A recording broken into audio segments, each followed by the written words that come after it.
안녕하세요. 저는 40대의 아이를 키우고 있는 전엄맘입니다.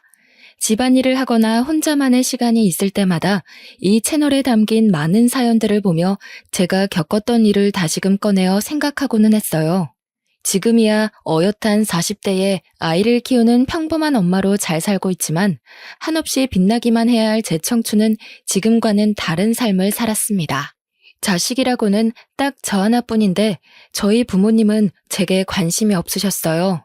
온전치 못한 가정의 분위기 속에서 지내야 했고, 그런 부모도 엄마고 아빠라고 어린 저는 부모의 사랑을 원했습니다. 그러나 한 번도 곁을 내주지도 않으셨고, 부모님 인생 살기 바쁘셨죠. 어릴 때야 뭘 모르기도 했고, 형제도 없는 제게는 부모가 세상의 전부인데, 그런 저에게 한없이 나쁜 역할을 하던 분들이셨습니다. 그렇게 차가운 환경에서 자라다 고등학생이 된 저는 사랑받지 못하는 제 자신이 싫었고 차갑고 외로운 그 집이 너무 싫었어요. 저는 마냥 어린아이도 아니라고 생각했던 저는 철없는 선택을 하게 되었죠.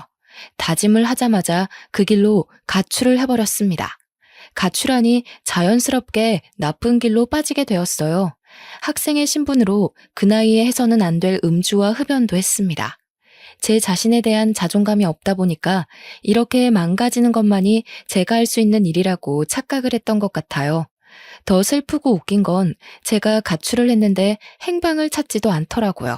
왜냐면 제가 가출한지도 모르셨습니다. 어떻게 부모가 이럴 수 있지? 라는 생각이 드시죠? 저도 제 아이를 낳아보니 더욱 저희 부모란 사람들이 이해가 안 가더라고요. 가출을 하고 나쁜 행동을 하는 것이 제게는 부모님에게 저 좀 봐달라는 마지막 발악이었는데 그것도 통하지 않는다는 걸 느끼게 된 순간 모든 걸 잃은 기분이었습니다. 원래도 세상에 혼자라고 생각했지만 이때부터는 정말 이 넓은 세상에 나 혼자 남겨졌구나 그렇게 생각을 하며 살았어요. 어른들에게 손가락질 받으며 개념 없이 살던 제 인생에 전환점이 하나 찾아왔습니다. 길을 걸어가고 있던 제게 누군가 다가와서 제안을 했죠. 저 학생, 혹시 연예인 해볼 생각 없어요? 우리 꽤 유명한 엔터인데 학생 캐스팅하고 싶거든요. 저를요? 네, 우리 회사 와서 정식으로 오디션도 보고 연습생 해볼래요? 어때요? 그거 하면 돈 많이 벌죠. 아, 그리고 저 연습생 그거 하면 혹시 거기서 먹고 자고 할 수 있어요? 내가 이 회사 팀장이거든. 꼭 성공하게 해줄게. 그러니까 나만 믿고 따라와요. 그리고 숙식 제공을 말하는 것 같은데 아직 학생이라 부모님이 반대하시지 않을까요? 보통 또래 연습생들은 집에서 왔다 갔다 하거든요. 저한테 관심이 없으셔서 상관없어요. 그리고 숙식 제공이 가능해야 제가 이걸 할 수 있어요. 그래요, 그럼. 그렇게 하는 걸로 해요. 흔히 말하던 길거리 캐스팅이란 걸 경험하게 되었고, 솔직히 별 생각은 없었습니다. 그냥 절 성공하게 해주겠다 약속을 했고, 숙식 제공이 된다고 들어서 조금은 편하게 살 수 있겠다 싶어서 택한 길이었죠. 만약 숙식 제공이 어렵다고 했으면 연습생 생활 그거 하지도 않았을 겁니다. 전 그렇게 서울이란 곳을 가게 되었고, 그때 당시에도 서울은 굉장히 멋졌어요. 제가 살던 곳과는 다른 느낌이 들었죠. 보통 이런 상황이라면 이를 악물고 난 꼭 성공할 거야 라며 다짐을 하기도 하잖아요. 그런데 저는 의욕이 없었습니다. 하루하루 눈을 뜨니까 사는 느낌으로 살고 있었고 하고 싶은 것도 없었고 성공이 목적도 아닌 그야말로 삶에 대한 의지가 하나도 없는 사람이었죠. 이 엔터에 갔을 때는 정말 끼가 많은 사람도 많았고 예쁘고 잘생긴 사람들도 많았어요. 신기할 정도로 말이죠. 세상에 잘생기고 예쁜 사람은 여기다 모여 있다는 생각이 저절로 들었습니다. 그러나 저는 의욕도 없는데 끼도 없으니 다른 연습생들 사이에서 거의 왕따였죠. 다들 죽기 살기로 온 힘을 다하는데 저는 그런 모습이 보이지 않아도 팀장님이 챙겨주시니 얼마나 질투가 났겠어요. 팀장님은 본인이 캐스팅한 저를 성공시키는 게 목적이셨고 저는 그냥 먹고 사는 문제를 해결하는 게 목적이었죠. 서로 분명한 의도가 있어서 별 문제가 없다고 생각했지만 날이 갈수록 저를 향한 거센 비난과 질투심은 도가 지나쳤습니다. 그러나 인생 참 힘들게 살아온 제가 겨우 이런 걸로 기죽을 사람이 아니죠. 너희는 날 욕해라. 난 신경도 안 쓴다는 마음으로 지냈습니다. 제가 얼마나 외롭고 독한 사람인지 다 알고 계셨던 팀장님은 앞만 보고 직진하자고 늘 말씀해 주셨어요. 누구 하나 제 손을 잡고 따뜻하게 이끌어주던 사람이 없던 제게 팀장님은 참 존경하는 어른이었고 품어주셔서 늘 감사했습니다. 그래서 의욕은 없었어도 해가 되지 않으려고 적당히는 했었죠. 그러던 중 아빠께서 돌아가셨다는 연락을 받았고 부모님은 드디어 이혼을 하셨습니다. 눈물 한 방울이 나오지 않았어요. 왜 돌아가셨는지 어쩌다 돌아가신 것인지 궁금하지도 않았고 그냥 그렇구나, 돌아가셨구나, 딱 이 정도 감정이었습니다. 이 일로 정말 오랜만에 엄마와 통화를 했었는데 내심 기대를 했었어요. 그만 방황하고 엄마랑 같이 살자는 그 말을 할 거라고 말이죠. 그래, 뭐 잘 살고 있지? 응, 원래 무소식이 희소식인 거야. 앞으로도 그렇게 잘 살아. 엄마는 엄마 인생 살 테니까. 있잖아, 나 궁금한 게 있는데 내가 엄마 자식인 게 싫어? 태어나서 지금껏 한 번도 품을 내주지 않은 그 이유를 알고 싶어. 선주야, 자식인 게 싫고 좋고가 어딨어. 그냥 다 그렇게 사는 거야. 단지 나는 내 인생이 더 중요해. 자식 때문에 내 인생을 포기하고 싶지도 않고 희생하고 싶은 마음도 없어. 너도 알겠지만 부부 사이가 좋은 것도 아닌데 내가 무슨 낙이 있었겠니? 그럼 나는? 부모밖에 없던 그 시절의 나는? 태어나게 해준 것만으로도 감사할 줄 알아야지 뭘 더 바래. 그래서 널 굶겼니? 먹고 살기는 했잖아. 물에 빠진 거 구해주니까 보따리까지 내놓으라는 심보니 너 지금? 인생 그렇게 살지 마. 욕먹어 너. 기대를 한 내가 미친 거지. 이런 사람도 엄마라고 끝까지 기대를 해버렸어. 수치스럽다. 정말 두 번 다시 우리 만나지도 연락하지도 말자. 아빠처럼 죽었다고 연락받게 하지 마. 엄마 죽어도 난 안 가. 너 알아서 해. 너 하나 안 온다고 내가 무너질 줄 알아? 이게 어디서 버릇없이 엄마를 이겨먹고 있어. 엄마가 내 엄마여서 한때는 참 좋았는데 지금은 원망스럽고 증오스러워. 내가 이렇게 아팠던 만큼 엄마도 벌 받을 거라고 생각하고 살게. 끊어. 하나뿐인 친딸에게 참 모질던 부모는 끝까지 모질었고 마지막으로 내민 손까지 내쳐버린 엄마에게 저는 완전히 등을 돌렸습니다. 뭘 기대했던 걸까 싶어 제 자신이 싫었어요. 이때부터 뭔지 모를 오기가 생겼고 내가 꼭 무슨 일을 하든 성공해서 엄마인 당신 앞에 떳떳하게 나타나주겠다고 결심했습니다. 그때 꼭 배 아파서 뒹굴기를 바랬던 것 같아요. 한마디로 복수를 꿈꾼 거죠. 이악 물고 연습했더니 그룹 내에서 우수한 성적을 이루게 되었고 갑자기 발전하는 모습을 보여주니 많은 칭찬을 받았습니다. 물론 같은 연습생들 사이에서는 더 많은 질타를 견뎌야 했죠. 지금 와서 생각해보면 사랑을 받아본 적이 없어서 그런 것인지 어디를 가도 미움만 받았던 것 같습니다.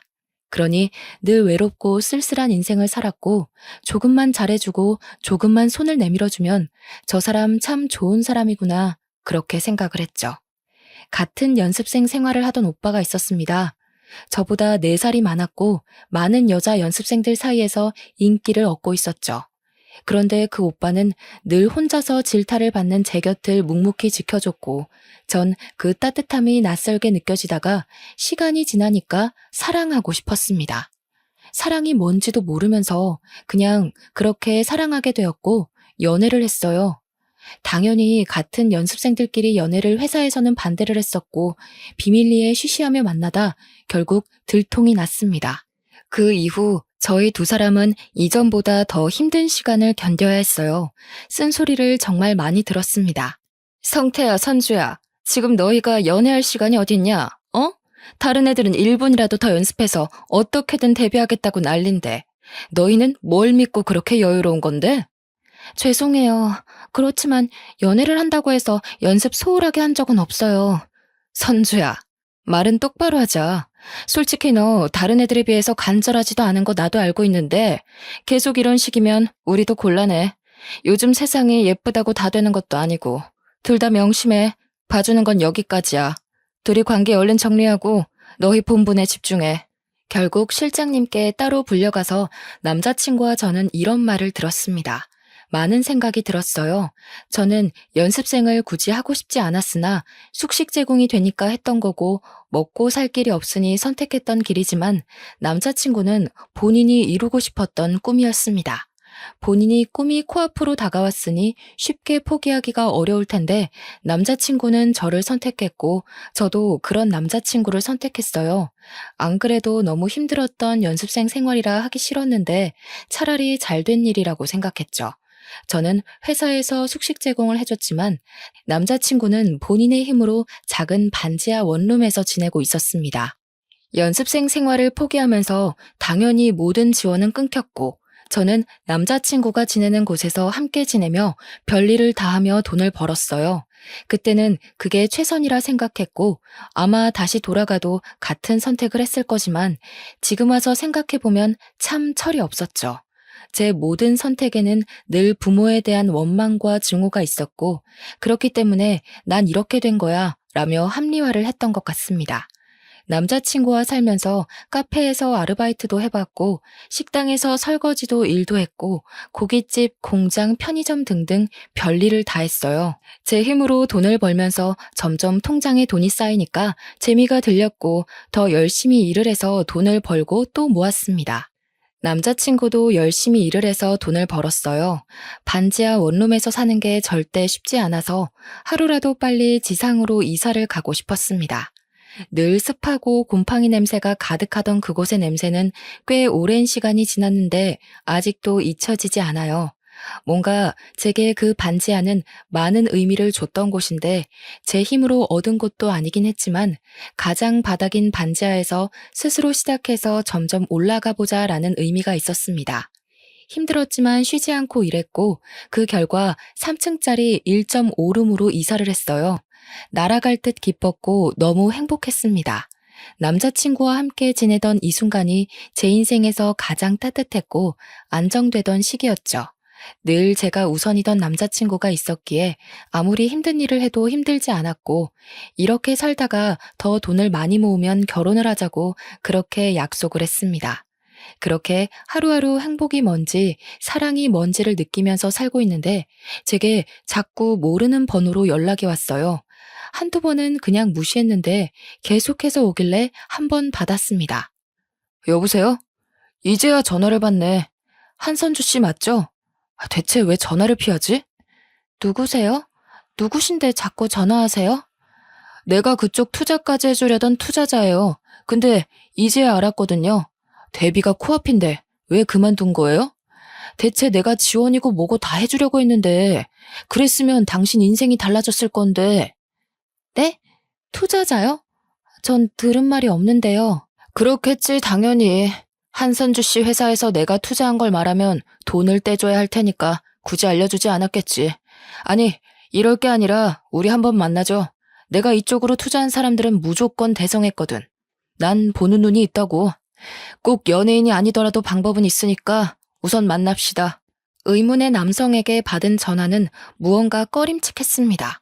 저에 대해서 너무 자세히 알고 있어서 정말 투자자인가 싶기는 했지만 이미 저는 그쪽 생활을 접었기 때문에 더는 연관도 없다고 생각하고 무시를 했어요. 그런데 사람 마음이라는 게 참 간사하죠? 분명 열심히 땀 흘려서 돈을 벌면서 모으고 그렇게 살아가고 있었는데 막상 저를 위해 투자하고 싶다는 투자자가 직접 전화를 해주니 솔깃했어요. 나이가 들수록 현실을 깨닫게 되긴 한 거죠. 이렇게 한 푼, 두 푼 모아서 언제 집다운 집을 사고 결혼을 할 수 있을까라는 현실이요. 결국 저는 그 투자자라는 사람의 연락을 다 받지 않다가 결국 제가 걸게 되었습니다. 여보세요? 한선주예요. 저를 만나고 싶다고 하셨죠? 만났으면 좋겠는데. 오, 그래요. 연락 기다렸어요. 그러면 지금 있는 곳 알려주면 차 보내줄게요. 그거 타고 편하게 와요. 아니요. 주소를 알려주시면 제가 갈게요. 허, 경계심이 상당하네요. 뭐 그럼 그렇게 해요. 문자로 주소 보낼게요. 네. 전화를 끊자마자 주소가 왔고 받은 주소로 갔습니다. 솔직히 가면서도 수많은 생각을 했어요. 왜냐면 연습생 생활을 하면서 스폰서 관련해서 들은 것도 있기 때문에 설마 이 사람도 제게 그런 걸 원하는 건 아니겠지 싶었습니다. 그래서 그걸 확인하기 위해서는 한 번쯤 직접 만나봐야 했죠. 어렵사리 만나게 된 투자자라는 분은 얼핏 봐도 경제적으로 여유가 넘쳐 보였고 딱 아빠뻘 정도쯤 돼 보였습니다. 어색함과 떨리는 마음이 공존해서 쭈뼛거리는 제게 인자한 미소와 말투로 긴장감을 풀어주려 노력하셨죠. 이야, 한선주 씨, 반가워요. 실물이 훨씬 아름답네요. 역시 내 안목이 틀리지 않지. 긴장을 많이 한 것 같은데 우선 딱 까놓고 먼저 말할게요. 그래야 안심할 것 같네. 난 한선주 씨한테 다 해줄 수 있어요. 금전적인 모든 지원을 싹 다 해줄 건데 혹시 생각하는 그런 건 원치 않으니 걱정 마요. 아, 네. 솔직히 이해가 안 가서요. 지금은 연습생도 아니고 데뷔할 마음도 없는데 왜 저한테 모든 지원을 해주신다고 하는 거죠? 왜 안 해요? 본인의 길인데. 대신 그쪽 회사에서 많은 사람들 사이에서 어렵게 가지 말고 내가 소개하는 엔터 쪽에서 편하게 갑시다. 나는 엔터 쪽 사업에 투자를 많이 하는 사람이고 매우 진지해요. 한선주 씨 한 명 제대로 투자해서 잘 키우면 내가 보는 이익이 많지. 당장은 손해처럼 보여도 말이야. 저 남자친구도 있고 동거도 하고 있어요. 이런 제가 연예인이 되면 소문이 꼬리를 물지 않을까요? 그런 세탁쯤이야. 우리가 늘 하는 거니까 걱정 마요. 언제까지 그렇게 구질구질하게 살 거예요? 기분 나쁠 수 있지만 이미 어느 정도 조사는 해서 대충 상황은 아는데 한선주 씨는 그렇게 살 사람이 아니에요. 그러니 잘해보자고요. 의욕도 없던 연예계 일을 다시 시작하라는 투자자의 제안이 결코 나쁘지 않았어요. 저를 완벽하게 밀어줄 것 같다는 느낌이 확 들었고, 심지어 저렇게 만나고 나서 당일에 바로 저에게 500만 원을 입금해 주셨습니다. 이게 무슨 돈이냐고 했더니 품위 유지비라며 이미지 관리를 지금부터 할 거라고 하셨죠. 제게 몇백에서 몇천에 가까운 돈을 매달 서슴없이 주셨고 말 그대로 제 품위를 유지하라며 특별히 뭘 시키지도 않으셨습니다. 연습생 생활을 할 때는 죽으라고 연습하고 또 연습했는데 그것도 시키지 않으셨어요. 당분간은 이미지를 만드는 게 우선이라며 말이죠. 그러다 보니 전 쉽게 만지는 그 돈들을 펑펑 쓰고 다녔고 투자자가 이유 없이 주는 고가의 선물들과 고가의 차까지 당연하다 생각하고 받았습니다. 이렇게 살다 보니 누가 봐도 제가 변한 게 보이고 고가의 물건들이 집에 쌓이고 있었죠. 심지어 차까지 생기니 남자친구는 저를 추궁했습니다. 선주야, 너 정말 요즘 이상한 거 알지? 대체 이 많은 것들을 무슨 돈으로 산 거냐고. 무슨 생각으로 차까지 산 건데 너 일도 그만뒀다며, 어? 말 좀 해봐. 아, 진짜 왜 이래? 내가 뭐 오빠한테 돈을 달라고 했어? 아니면 사달라고 했어? 무슨 상관인데 내가 뭘 하든 말든 그냥 알바 좀 뛴 거야. 너 똑바로 말해. 대체 요즘 뭐라고 돌아다니길래 갑자기 안 하던 짓을 하는 거야? 너 지금 집에 있는 저 가방에 옷들만 해도 얼마인 줄 알아? 지긋지긋하네 정말. 얼마인 줄 내가 알게 뭐야. 저런 거 하나 사줄 능력도 없으면서 오빠가 뭔데 나한테 뭐라고 하는데? 무슨 자격으로? 너 정말 말 다 했어? 지긋지긋해. 이렇게 구질구질하게 사는 거 싫다고. 아무리 일을 해도 달라지지 않고 매일이 똑같아. 과연 우리가 이 원룸에서 탈출은 할 수 있을까? 미래는 있을까? 난 없다고 생각해. 지금도 헤어지고 싶은 거 겨우 참고 있는 거니까 나 건들지 마. 너 정말 어떻게 나한테 이럴 수 있어? 내가 너 만나려고 연습생 생활도 못하고 너 하나만 바라봤는데. 남자친구는 진심으로 저를 사랑해줬던 참 좋은 사람인데 제가 돈에 눈이 뒤집히니 그런 남자친구가 보이지 않았어요. 컵 하나를 사는 것도 소중했는데 이제는 궁상맞게 느껴졌고 그냥 남자친구와의 모든 생활이 지긋지긋해졌습니다. 저는 결국 투자자에게 요구를 했습니다. 저 선주인데요. 집 하나만 마련해 주실래요? 그래. 뭐 오늘? 내일? 근데 갑자기 왜 남자친구랑 헤어지게? 네, 헤어지려고요. 이제 정리해야죠. 언제까지 이렇게 살겠어요. 그래, 아주 잘 생각했네. 바로 내일 나와 사람 보내줄 테니까. 짐 정리도 하지 말고 사람 시킬 거니까. 이렇게 말 한마디면 집이 하루아침에 생길 정도로 제게 세상이 너무 쉬워진 거예요. 투자자에게 집을 요구한 후 남친에게 헤어지자고 말했습니다. 저를 붙잡고 많이 울었지만 그 모습도 보기 싫다며 저는 그 집에서 나와 호텔에서 하루를 묵었고 다음날 투자자가 마련해준 집으로 떠났습니다. 제 짐은 알아서 옮겨주신다고 했는데 시간 맞춰 가보니 다 옮겨져 있었고 제가 상상한 이상으로 너무 좋은 집이라서 놀랐습니다. 전 그냥 아무리 좋아봐야 투룸 정도겠지 생각을 했는데 서울에서 이름 좀 있는 곳으로 집을 구해주셨어요. 그곳에서 살다 보니 마치 제가 정말 부자라도 된 마냥 거만해졌습니다. 이때부터는 연습생 생활을 슬슬 시작하기도 했어요. 예전만큼 저를 힘들게 굴리지 않아서 좋았고 살살 연습시키다 제가 힘들다고 하면 쉬게 해줬습니다. 한마디로 저를 위해 모든 게 굴러가는 느낌이 들었고 그걸 이용해서 아주 거만하게 살았죠. 투자자는 제게 말도 안 될 정도로 지원을 해줬기 때문에 사실 저는 돈에 대한 아쉬움이 없었습니다. 심지어 돈이 얼마나 벌기 어려운 건지 느낄 틈도 없이 쓰기 바빴죠. 그렇게 흥청망청 돈 쓰는 재미로 살던 중 헤어진 남자친구가 찾아왔어요. 이 주소를 알 수가 없었을 텐데 너무 당황스럽더군요. 뭐야? 어떻게 알고 여기까지 온 거야? 선주야, 무슨 관계인지 뭔지는 묻지 않을게. 다만 난 진심으로 걱정돼서 그래. 그 사람이 널 평생 책임져 줄 수는 없잖아. 지금이야 너가 이렇게 다 누릴 수 있다고 해도 평생은 아니잖아.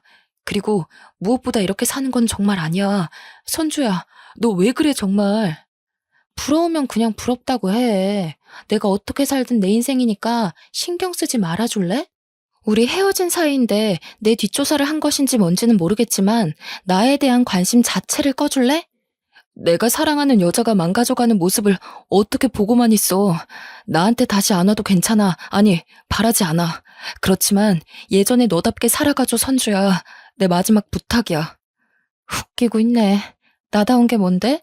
난 지금 이 모습이 가장 나다운 모습이라고 생각해. 그러니까 제발 참견 말고 너나 잘하고 사세요. 남자친구는 절망에 빠졌고 전 그 사람을 비웃어주며 집으로 들어왔습니다. 이때까지만 해도 웃겼어요. 헤어진 전 남자친구 주제에 무슨 자격으로 제게 이래라 저래라 하는지도 모르겠고 어떻게 여기까지 찾아와서 저러는 건가 싶었습니다. 평소와는 다르게 너무 과한 감정이 느껴졌어요. 과하게 화가 났고 과하게 어이가 없었습니다. 그때는 몰랐지만 지금 생각해보면 정말 사랑했던 사람 앞에서 부끄럽고 창피했던 거죠. 남자친구의 말을 무시한 채 여전히 저는 사치를 부리면서 살았고 그야말로 완전 다른 인생을 살고 있었습니다. 그러던 중 어느 날은 투자자가 호텔로 저를 초대했어요. 간혹 투자자와 함께 좋은 곳에서 뭘 먹거나 호텔에서 회의를 하거나 하는 경우가 있었기에 대수롭지 않게 생각하고 갔습니다. 심지어 이날 가게 된 그 호텔이 서울에서 세 손가락 안에 꼽히는 곳이고 VIP룸에서 회의가 끝나면 그 방에서 하루를 묵으라고 하셨거든요. 그래서 설레는 마음으로 갔습니다. 약간 평소랑 달랐던 건 투자자가 그날따라 표정이 어딘가 묘하게 달랐어요. 왔어? 밥은 먹었니? 아니요. 회의 끝나면 룸서비스 시키려고요. 룸서비스? 좋지. 어떻게?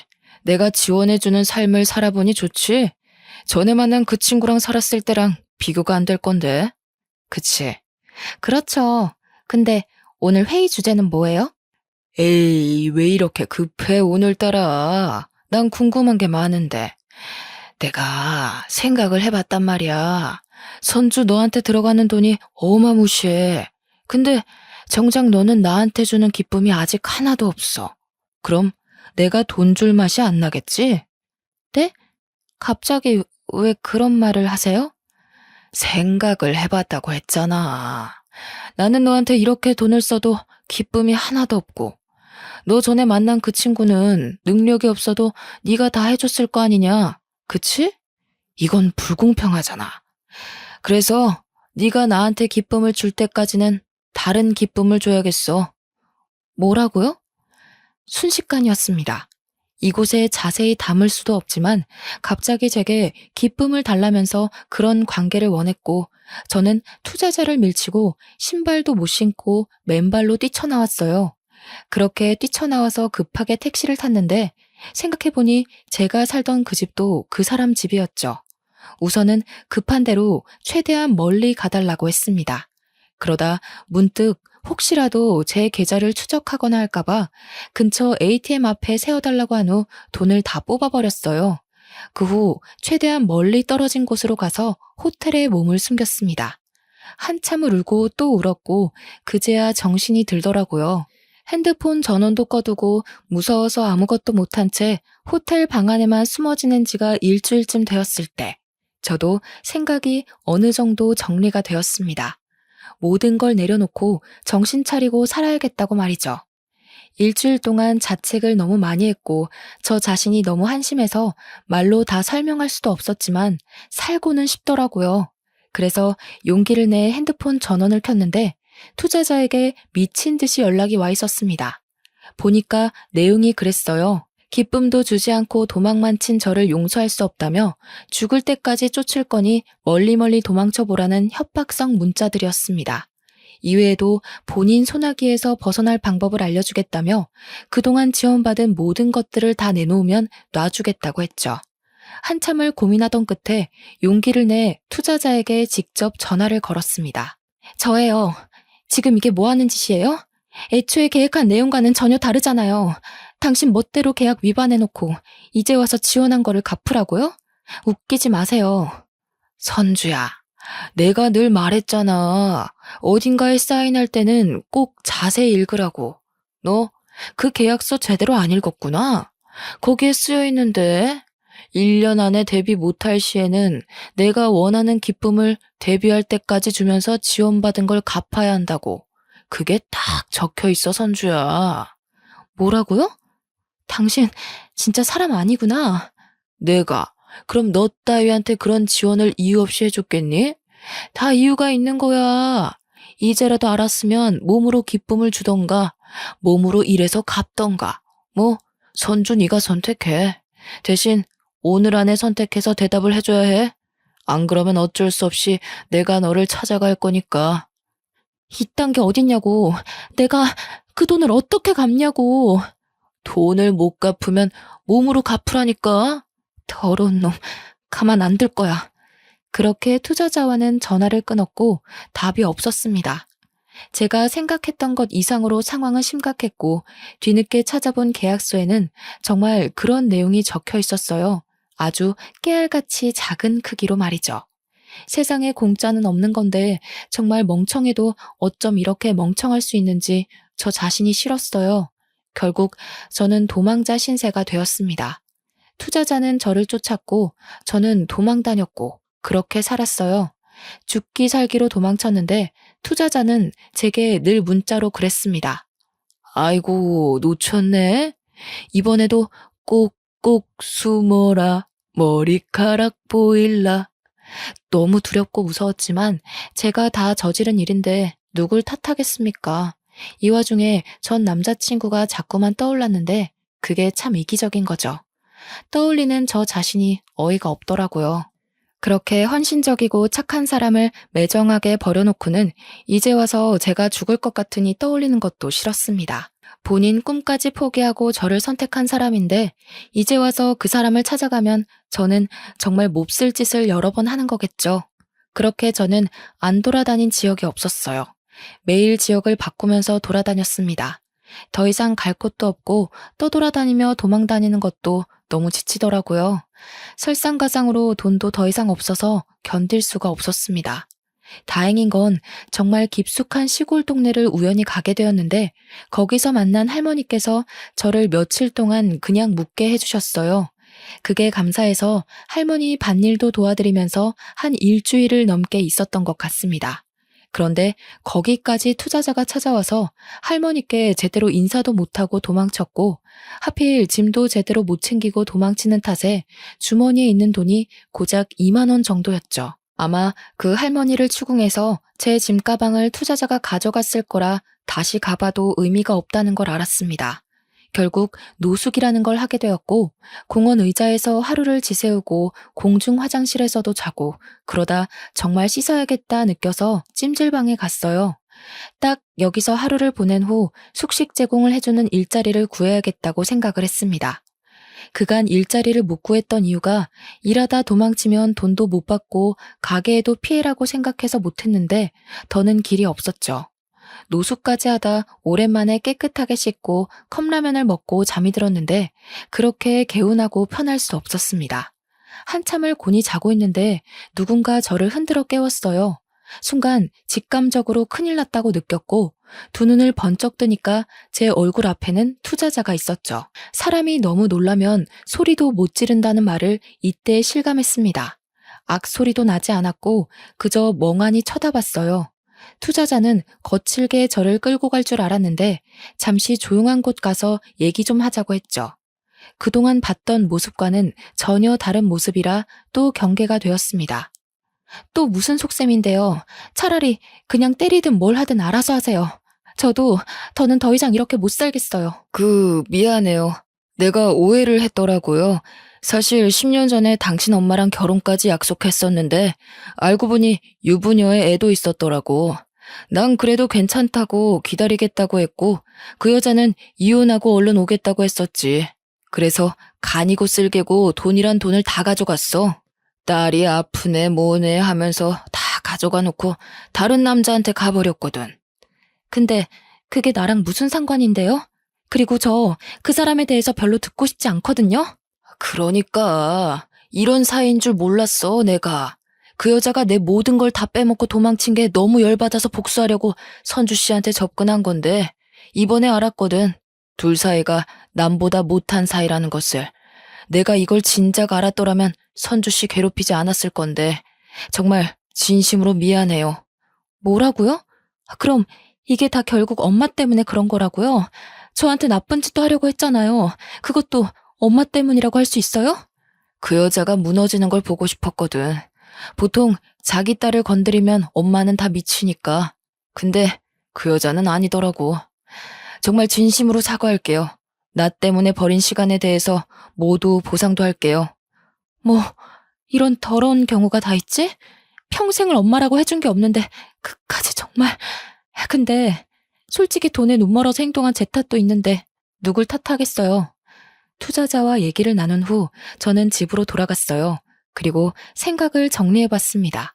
결국 아빠와 살고 있을 때 이 투자자와 바람을 폈던 거고 마치 이혼할 것처럼 해놓고 어렸던 저를 팔아 투자자에게 돈을 뜯은 거죠.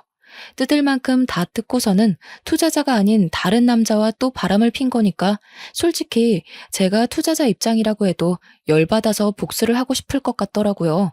안 그래도 엄마에 대한 마음이 좋지 않았는데 멀쩡히 잘 살고 있던 중에 다시금 제 인생을 망친 게 또 엄마 탓인 것 같아서 엄마에 대한 증오와 분노가 커졌습니다. 물론 제가 선택한 거지만 그냥 엄마가 너무 싫었어요. 투자자가 엄마를 찾아갈 거라길래 저도 같이 가자고 했습니다. 혼자 여전히 이 남자 저 남자 만나면서 살고 있었으면 안 가려고 했는데 가정까지 꾸리고 애 낳고 너무 잘 살고 있다는 거예요. 정작 첫 자식인 저는 한 번도 사랑을 받아보지 못하고 이렇게 살고 있는데 말이죠. 얼마나 행복하게 살고 있는지 제 눈으로 보고 싶은 마음에 투자자와 함께 갔습니다. 차 안에서 한참을 기다렸고 정말 오랜만에 보는 엄마의 모습은 낯설었어요. 늘 부러워했던 친구들의 엄마 모습처럼 지내고 있더라고요. 한 손에는 장바구니를 들고 단정한 옷차림에 딱 엄마의 느낌을 품고 있었죠. 엄마는 올라가고 이어 저랑 투자자가 그 집으로 따라 들어갔습니다. 저희를 본 엄마는 아주 기겁을 했지만 아내 애들이랑 엄마의 새로운 남편도 있었는지 과거를 들킬까봐 아주 조용한 목소리로 말하더군요. 둘이 어떻게 같이 여기로 온 거야? 아니, 우선 가. 집에 남편도 있다고. 내가 연락할게. 집 앞에 연락처 두고 가. 얼른. 너무 다급해 보이는 엄마의 모습 뒤로 큰 가족 사진이 보였고 너무 행복해 보였어요. 또 집 안쪽에서는 애들과 아빠의 웃음소리가 가득했고 집에서는 맛있는 냄새도 나는데 그게 그렇게 슬펐습니다. 저는 그동안 쌓인 모든 분노가 폭발했고 큰 소리로 엄마를 밀치며 집 안으로 들어가면서 말했어요. 엄마, 당신이 처음으로 낳은 딸인 내가 이렇게 멀쩡하게 살아있는데 어떻게 한 번을 보듬어 주질 않아? 그래도 나 어떻게든 이악 물고 살고 있었어. 근데 이젠 하다하다 바람핀 불륜남이 엄마한테 복수하려고 나한테 해코지까지 하게 만들어? 대체 당신이 나한테 해준 게 뭐가 있다고 이렇게 한평생 날 힘들게 하는 거야? 여보, 이게 다 무슨 소리야? 아, 여보, 애들 데리고 나가 있어. 해결할 일이 생겨서. 왜 나가 있어? 저 사람도 알 건 알아야지. 저는 이 사람이 낳은 자식인데 한 번도 품에 안겨본 적이 없는 자식이에요. 이유는 엄마라는 이 사람이 맨날 남자들 만나기 바빠서요. 옆에 이 남자가 그중 한 명이고 단물만 쏙 빼먹고 딴 남자한테 간 게 열받아서 딸인 저를 찾아와서 해코지하려고 했다네요. 너 조용히 못해? 우선 나가자고. 김미연, 이 남자는 얼마 뜯어먹었냐? 너 내가 뒷조사 좀 해보니까 정말 대단하더라. 근데 이 남자랑은 애까지 나온 거 보니까 너도 이제 남자 바꾸는 게 귀찮아서 정착하려고? 야, 미연아. 적어도 사람이면 네 딸은 네가 챙기는 게 맞지 않냐? 저기요. 이 여자랑 하루빨리 갈라서요. 바람 피는 게 습관이고 돈 뜯어먹는 건 취미니까. 그렇게 투자자랑 같이 재혼해서 살고 있는 엄마네 집을 발칵 뒤집었고 이 사실을 몰랐던 엄마 남편은 큰 충격을 받았습니다. 엄마가 얌전한 현모양처인 줄 알았다네요. 남편과 사별을 했고 아래 딸이 있었지만 딸도 같이 죽었다고 말했다는데 그 딸이 멀쩡히 살아있으니 놀랐겠죠. 결국 엄마는 이혼을 당했고 사기 결혼으로 위자료를 많이 물어줬다고 들었습니다. 이후 투자자는 제게 평생 책임지고 지원을 해주겠다고 했지만 무슨 이유이든 제게 나쁜 짓을 하려고 했기에 더는 연락하지 말라고 했어요. 대신 투자자는 제게 살던 집을 명의 이전해줬고 이 세상에 엄마 없어도 잘 살 수 있다며 힘을 주고 떠났습니다. 이후엔 제 힘으로 돈을 벌면서 살았고 아예 타지에서 새롭게 시작했어요. 그곳에서 지금의 남편을 만났고 모든 내용을 다 알고도 지금의 제 모습을 존중해주고 사랑해주는 사람입니다. 결혼은 절대 못할 줄 알았는데 남편은 제가 못난 모습을 보이면 따끔하게 말해주기도 하는 인생에 참 도움이 되는 사람이에요. 제가 많이 사랑하고 존경하는 그런 사람입니다. 아껴주는 시부모와 남편 덕분에 가족이 뭔지를 느끼면서 하루하루 살고 있어요. 사랑이 고파서 한없이 엇나갔던 한심한 저 자신을 가끔 떠올리면서 자책하고 후회하면서 더 열심히 살아가려고 아직도 노력하고 있습니다. 저를 정말 진심으로 아껴주고 사랑해줬던 그 사람도 지금 어딘가에서 저보다 훨씬 좋은 사람을 만나서 행복할 거라고 믿어요. 저라는 사람도 이렇게 행복한데 그 좋은 사람이 안 행복할 수 없죠. 생각하면 늘 미안한 존재지만 이제 그만 생각하려고 합니다. 그게 모두에게 예의니까요. 뱃속에 아이가 올 가을이면 태어나는데 다른 건 몰라도 부끄러운 엄마가 아니길 바래서 매일매일 노력 중이에요. 제가 받지 못한 사랑을 태어날 아이에게는 듬뿍 주면서 키우려고 합니다. 한심하고 부끄러운 제 과거를 들추는 게 결코 쉽지는 않았지만 부디 많은 응원 부탁드릴게요.